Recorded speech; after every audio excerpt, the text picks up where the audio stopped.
নমস্কার বন্ধুরা, মৌমিতা হেসেলে আবারও স্বাগত জানিয়ে আজকে আরেকটা সহজ রেসিপি নিয়ে আপনাদের কাছে হাজির হয়েছি।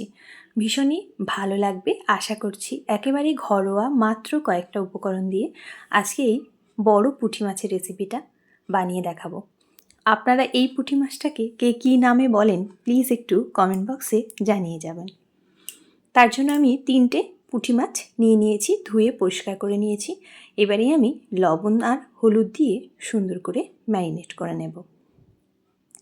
এই শীতকালে এইরকম একটা মাছের ঝোল কিন্তু বানিয়ে দেখতে পারেন। আশা করছি গরম গরম ভাতের সাথে আপনাদের ভীষণ ভালো লাগবে।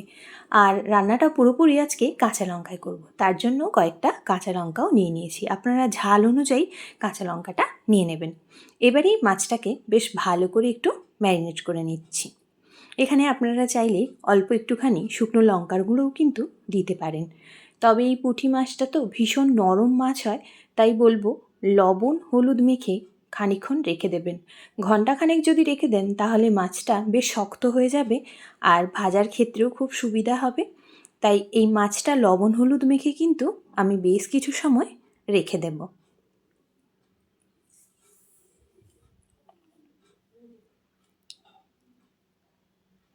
দেখুন বেশ ভালোভাবে কিন্তু মাছের গায়ে হলুদগুলো লেগে গেছে। এবারে এটা আমি সরিয়ে রাখবো। বেশ কিছু সময় এটা আমি সরিয়ে আর রেখে দেব।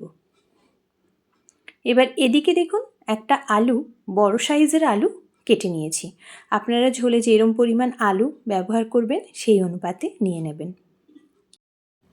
এবারেই এদিকে দেখুন একটা পাত্র বসিয়ে দিয়েছি, তার মধ্যেই দিয়ে দিলাম সর্ষের তেল।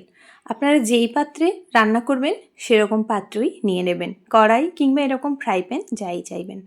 তবে ফ্রাই প্যানটা বেশ ভালো করে গরম হলে তার উপর তেলটা দিয়ে, তেলটাও ভালো করে গরম হবে তবেই মাছগুলো অ্যাড করছি।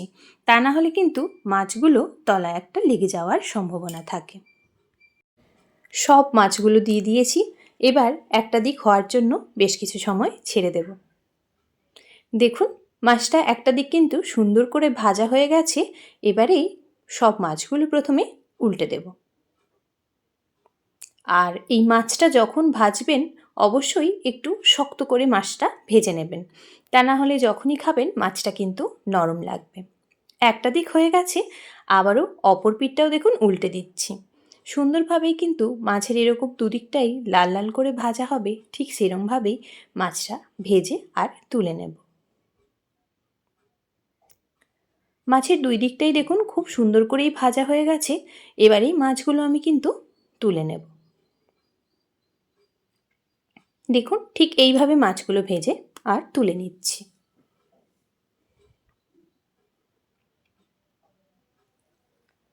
সব মাছগুলো ভাজা হয়ে গেছে। এবারে ওপর থেকে দিয়ে দিচ্ছি বিউলির ডালের বেশ কয়েকটা বড়ি। শীতকালে বিউলির ডালের বড়ি খেতে কিন্তু বেশ ভালোই লাগে, তাই কয়েকটা বিউলির ডালের বড়ি ভেজে আর তুলে নিচ্ছি। এই ঝোলের মধ্যে কিন্তু এই ডালের বড়িটা দিলে বেশ ভালো লাগে খেতে, তাই এইভাবে অবশ্যই একবার বানিয়ে দেখতে পারেন। ওই তেলের মধ্যেই অ্যাড করলাম হাফ চা চামচ কালো জিরে আর কাঁচা লঙ্কা দুভাগ করে দিয়ে দিলাম। ধুয়ে কেটে রাখা আলুগুলো এই একই তেলের মধ্যে অ্যাড করলাম। তারপরেই বেশ ভালো করে খানিকক্ষণ রান্না করে নেব। এবারেই ঢেকে 10 মিনিট মতো মিডিয়াম টু লোতে রেখে রান্নাটা করে নিতে হবে, যাতে করে আলুগুলো বেশ সুন্দরভাবে সেদ্ধ হয়ে যায়। দেখুন খানিকক্ষণ ঢেকে রেখেছিলাম, তারপরেই কত সুন্দরভাবে আলুগুলো ভাজা হয়ে গেছে একটা দিক। এইভাবে আবারও একবার উল্টে পাল্টে লাল লাল করে আলুগুলো বেশ সুন্দর করে প্রথমে ভেজে নিতে হবে।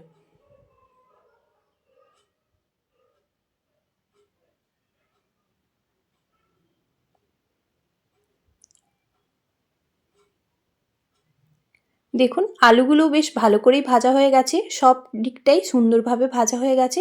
এবার আলুটা সাইডে সরিয়ে রেখে ওই তেলের মধ্যেই অ্যাড করছি কাঁচা লঙ্কা আর আদা বাটা 1 চা চামচ। ঝাল যেই অনুপাতে খাবেন সেই অনুপাতেই লঙ্কাটা বেটে নেবেন। আর তার সাথেই অ্যাড করলাম একটা টমেটো, দিয়ে আবারও বেশ ভালো করে রান্নাটা করে নিতে হবে।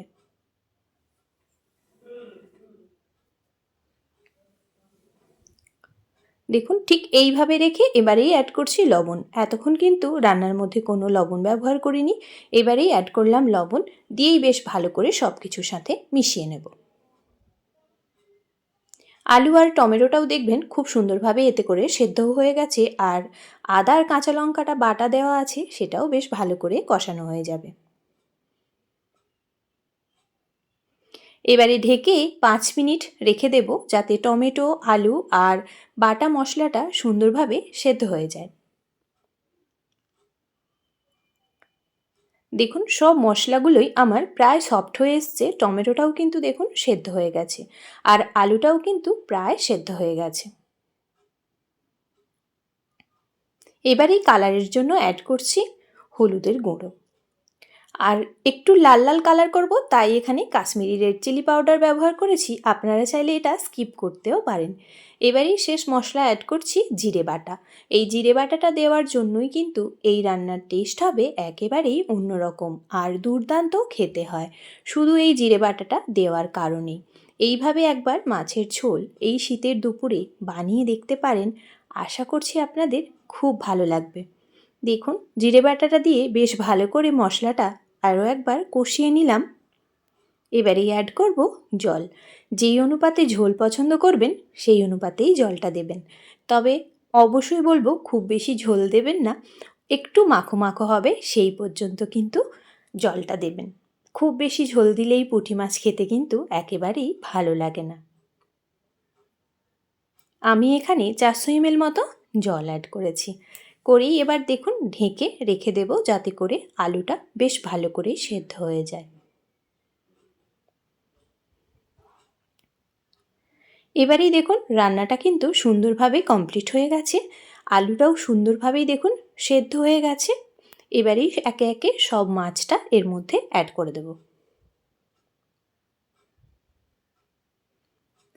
এই মাছটা দিয়ে কিন্তু খুব বেশি সময় রান্না করার কোনো প্রয়োজন নেই, 1 মিনিট মতো ফুটিয়ে নিলেই রান্নাটা একেবারেই রেডি হয়ে যাবে।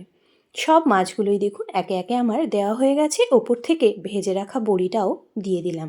বড়ি দেওয়ার কারণেই কিন্তু ঝোলটা আরও একটু টেনে নেবে, দিলেই দেখবেন মাখো মাখো হয়ে যাবে ঝোলটা, আর গরম গরম ভাতে দুর্দান্ত খেতে হয়। 1 মিনিট মতো রান্না করেই গরম গরম ভাতে এবার পরিবেশন করুন। কেমন লাগলো ভিডিওটা কমেন্ট বক্সে জানাতে ভুলবেন না, আর যদি ভালো লাগে তাহলে একটা লাইক শেয়ার করবেন। এতটা সময় আমার ভিডিওটা দেখার জন্য অসংখ্য ধন্যবাদ।